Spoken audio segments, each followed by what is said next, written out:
For this movie, Adam Driver wasn't permitted to drive any of the original classic race cars for insurance reasons. Co-star Patrick Dempsey drove replicas of the open-topped cars, which offered no protection to the exposed drivers. So with 2023 almost over, I decided to see one last movie before the year ended, and I chose to go see Ferrari.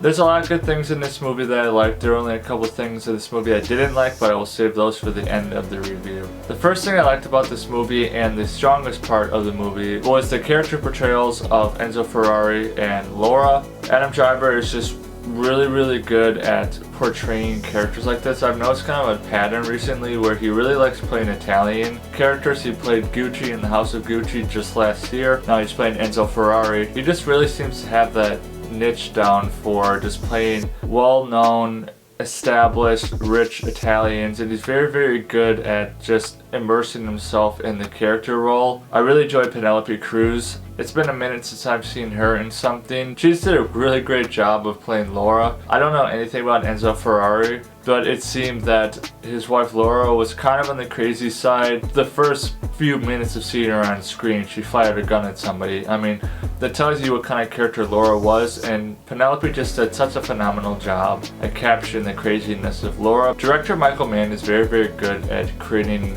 intriguing stories. I really like this story. There are a lot of complexities, a lot of layers to this story that I really enjoyed. Not only was it a racing movie about the Ferrari, but it was about Enzo Ferrari and not only his problems he was having with his business, but his romantic problems. He had two different families. So his life was very complicated, very complex. Not many people knew about his life. He was a very private person when it came to his life. So there was one scene in the movie that really caught me off guard. This reason is why the movie is rated R. I'm not going to go into specifics. It was during one of the final races in the movie, and there's an accident.